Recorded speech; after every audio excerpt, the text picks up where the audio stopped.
What more does Harry Kane have to do to win the Ballon d'Or? For Kane to score 73 goals in all competition, that's outrageous. I think only Messi's done better than that. If Harry Kane doesn't get Ballon d'Or this year, he's never going to. Harry Kane wins the Ballon d'Or. He'd have 70-something goals in a league season. Only Messi's ever done that in all of football.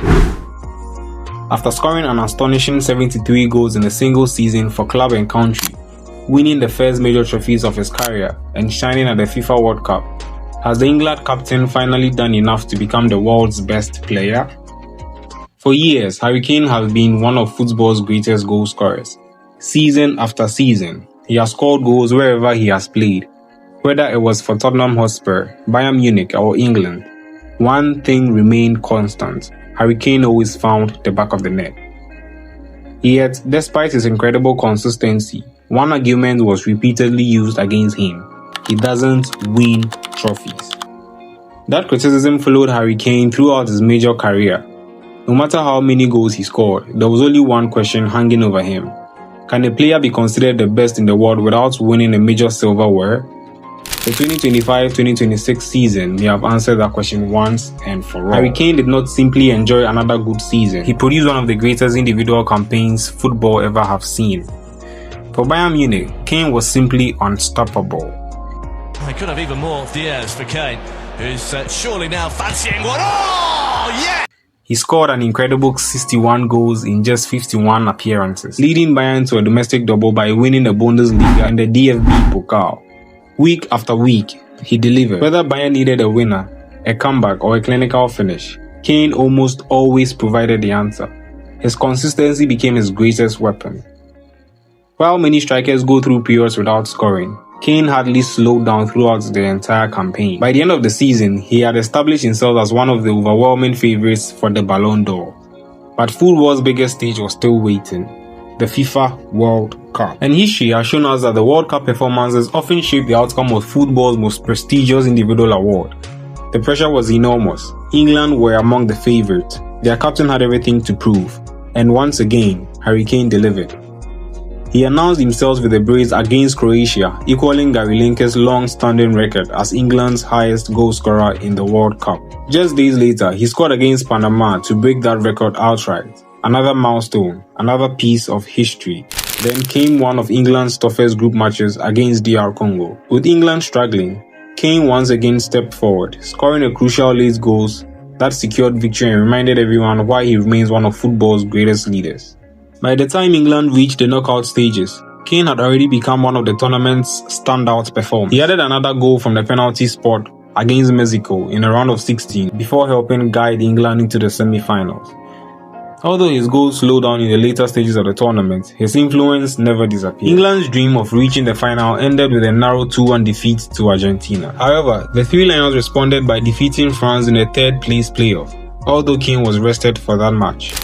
He finished the tournament with 6 goals in 7 appearances, becoming England's all-time leading goal scorers in FIFA World Cup history. When you combine his club and international performances, the numbers become almost unbelievable. Across the entire 2025-2026 season, Harry Kane scored 73 goals and registered 8 assists in 64 matches for club and country. Those statistics secured him the European Golden Shoe, while also making him the top scorer in the Bundesliga, the DFB Pokal, and a joint top scorer in the UEFA Champions League. Very few footballers in history have produced numbers like these. For many years, Kane's lack of trophies weakened his Ballon d'Or credentials. That argument no longer exists. By winning the Bundesliga and the DFB Pokal, he finally erased what many considered the only missing piece of his career. He now has elite individual statistics, he now has a major trophy, and he has now performed brilliantly on football's biggest international stage. So, is that enough to win the Ballon d'Or? The answer is not as straightforward as it appears, because Harry Kane is not the only outstanding candidate. Standing in his way is one of football's brightest young superstars, Lamine Yamal. The Barcelona sensation may not have matched Harry Kane's incredible goal-scoring numbers, finishing the season with 25 goals and 22 assists, but he achieved something Kane could not. He won the FIFA World Cup with Spain. History tells us that the World Cup winners often receive a significant advantage in the Ballon d'Or voting. Yamal also dazzled throughout the tournament with his dribbling, creativity and ability to influence the biggest matches. At just 19 years old, he has become Kane's biggest rival. Then there is Rodri. Although Manchester City failed to win major trophies during their club season, Rodri once again demonstrated why many consider him the world's best midfielder. He guided Spain to win World Cup glory and was officially named the tournament's best player, winning the FIFA World Cup Golden Ball.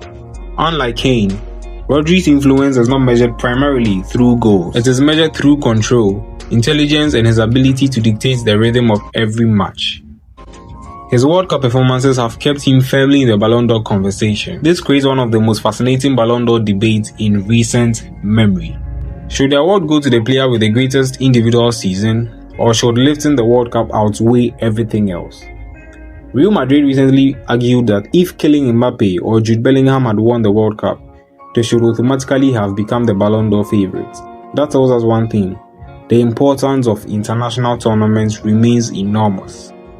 However, there's another argument. Unlike previous years, no single player completely dominated both club football and the World Cup. That could work in Harry Kane's favour. While others enjoyed extraordinary tournaments, Kane maintained elite performances for an entire 12-month period.